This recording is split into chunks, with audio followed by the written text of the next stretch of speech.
Should the Steelers sign T.Y. Hilton in NFL free agency to replace Diontae Johnson? Bleacher Report seems to think so. Going to be breaking that down on today's show. And then also, Kenny Pickett's slow start. There's some very interesting analytics and sabermetrics that I'm going to be breaking down today that really show how much Kenny Pickett is struggling to start this season. I think it's a proper insight to every Steelers fan out there. But before we get into today's action, make sure you subscribe to the channel if you haven't already for our Week 3 watch party that we're going to be going live here 7 p.m. Eastern Standard Time on Sunday night. Cannot wait to break it down with you guys. It's going to be Steelers versus Raiders. I think we're going to learn a lot about these two football teams, particularly the Steelers in this one. You're not going to want to miss it. We're going to be going crazy. So make sure you click that subscribe button right now. Now let's talk about T.Y. Bleacher Report thinks that the 4-time Pro Bowl receiver should end up signing with the Pittsburgh Steelers after the Diontae Johnson hamstring injury. They placed him on IR. Diontae's going to be gone for at least the next 3 weeks. And it seems like Bleacher Report doesn't really trust Calvin Austin III to take Diontae's spot in these next couple of weeks. This is what Bleacher Report had to say about potentially signing the 4-time Pro Bowl receiver. The Steelers started the season with decent receiver depth, but it didn't take long for that to get called into question. Diontae Johnson with a hamstring missed Week 2, and George Pickens was limited in practice with a hamstring injury as well. The Steelers are going to lean on Calvin Austin III to have a breakout campaign, but they could stand to add to their receiver room. T.Y. Hilton could also moonlight as a Johnson replacement if need be. He doesn't have the same juice that Austin does anymore, but he's an experienced veteran who could be serviceable. Now, personally, if I'm being completely honest, I don't hate the idea, right? If Omar got this guy for like the league minimum, brought him in here for some additional depth, I wouldn't hate the move. I wouldn't come up here on Steelers Talk and be like, T.Y. Hilton, signing that guy, that's a mistake. I'm not going to say that. However, I do like what the Steelers have in terms of depth. Yes, Diontae Johnson is out with an injury, but George Pickens showed that he can be a true number 1 receiving threat in Week 2 with that incredible 71-yard touchdown from a slant. I mean, this guy can freaking move. And then you also have Allen Robinson, and I do believe in Calvin Austin III right now to come into that role as that number 3 wide receiver. He's taking Diontae Johnson's spot in the Z position, so that's an outside wide receiver position. Allen Robinson is still playing most, if not all, of his snaps in the slot at this point in the season. But I'm cool with sticking with Calvin Austin III right now. I think that he's a good route runner. I think he's shown on film these last 2 weeks. I've watched every single snap that he's taken. He's looking really, really good, guys. I think that he's a good route runner. He's made some nice contested catches as well, and he is a legit deep threat. He's got legit 4.3, potentially even 4.2 speed. I mean, this guy is super fast, and even though he's tiny at 5'9", 162, he's a very dynamic weapon, and, I definitely don't think the Steelers need to go out and get a guy like T.Y. Hilton right now in NFL free agency. But let me know who you guys think is the better player right now. Which player would you rather see in that Z spot on the Steelers offense? Would you rather have T.Y. Hilton, type T.Y., or if you'd rather have Calvin Austin III, give me a CA3 down there in the comments. And this is going to be the pinned comment on today's show. So YouTube's going to throw you an ad break here in just a couple of seconds. Take advantage of that time by answering today's pinned question. Now, Bleacher Report also gave the Steelers some other suggestions here, and they actually listed out the team needs at this point in the season. They say the Steelers still need cornerback, safety, linebacker, and wide receiver. And overall, I definitely agree with this assessment. If the Steelers wanted to add some players at certain positions, these are probably the ones that I would add them in. Maybe safety is a little bit lower on my list. I like DeMonte KZ and Keanu Neal, what they're doing as kind of like a rotational pairing. But linebacker, the linebackers haven't looked fantastic. Wide receiver, you have Diontae Johnson that's hurt right now. And then corner, both Patrick Peterson and Levi Wallace haven't exactly looked great through the first 2 weeks. So I definitely don't mind that. And now for the offseason pickups that Bleacher Report suggested for the Pittsburgh Steelers at this point. They said go out and get Patrick Queen in NFL free agency to fill out the inside linebacker room. Wouldn't hate that at all. I mean, he is a rat bird right now, so we don't like him here at Steelers Talk. But if he was willing to come over to the good side here, to the good guys during free agency, he's really, really good, man. He's really fast. He's good in pass coverage. He's a really good blitzer.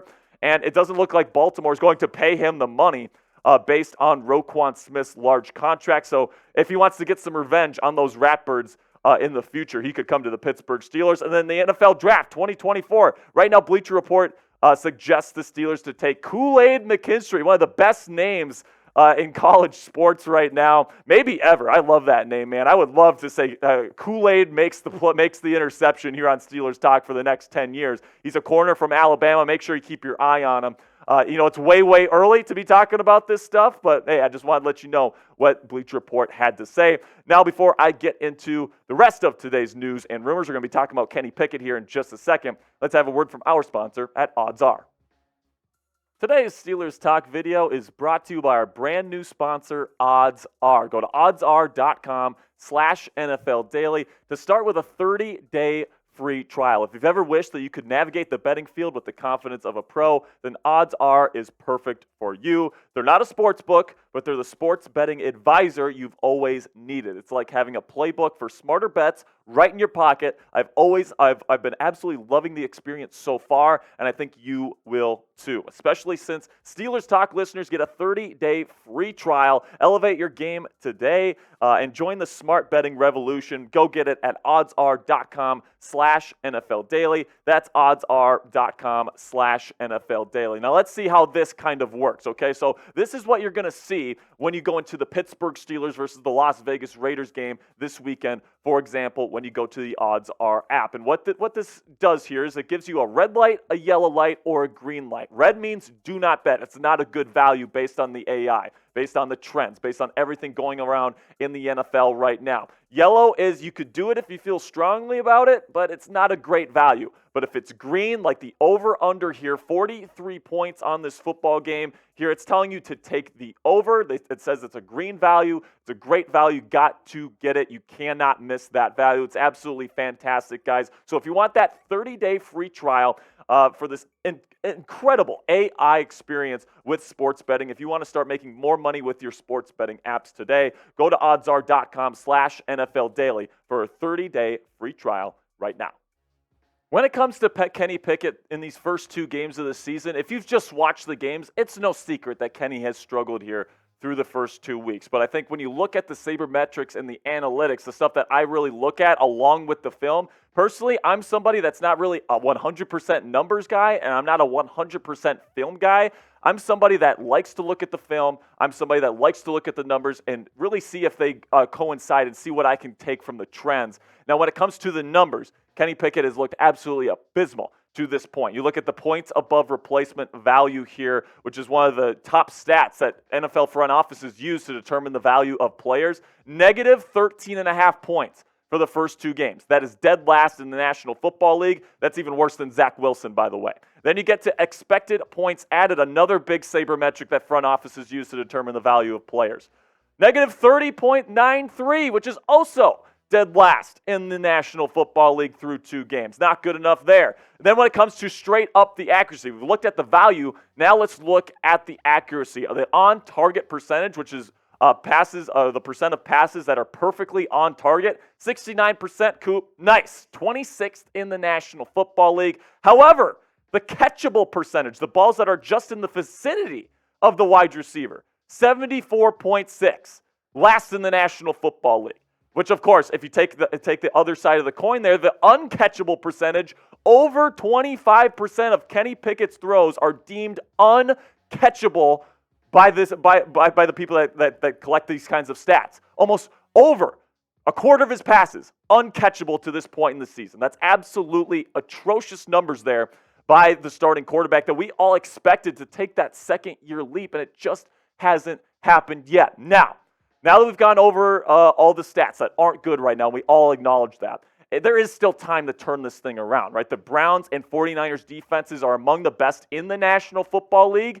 And, coming up here, you got the Raiders and the Texans, two defenses that are not among the best in the league. So this is a really great opportunity for Kenny to gain some confidence after a really rough start, and it is still early in the season. So I'm not somebody that's going to completely base my opinion on a quarterback on two games. However, two bad games in a row is a pattern. So if he has another bad game here in week 3 against a bad defense that just gave up 30-plus points to the Buffalo Bills last week in the Las Vegas Raiders, I mean, it's going to be tough for me to continue to keep being optimistic about Kenny Pickett, right? Last year, towards the end of the season, he showed that he could be a really solid game manager for this team down the stretch, had 6 touchdowns, so only 1 interception in his last 7 games played, but he had under 60% completion percentage during that stretch. It's not like Kenny Pickett has shown us yet that he could be that legit, bona fide franchise quarterback yet. I do think it's possible for him to become that. I think he's got some really nice playmaking instincts. I think at his best, he's a really accurate passer, but to this point, it's been ugly, and he needs to turn it around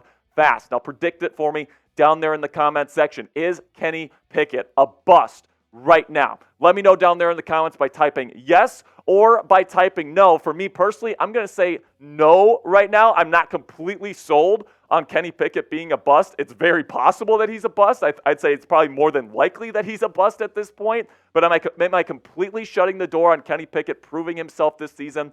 No, I am not. That's going to be it for today's show, guys. Really do appreciate all the support. If you want to learn more about the Steelers on Twitter, I put up a bunch of film breakdowns on there. I do a big deep dive, defense, offense, every single week on the Pittsburgh Steelers. So if you want to learn more about Kenny Pickett, what he's doing right, what he's not doing right, if you want to learn more about the scheme of Matt Canada's offense, if you want to learn more about what the Steelers like to run defensively, check me out on Twitter or X, whatever you guys want to call it, at Jack_Sperry.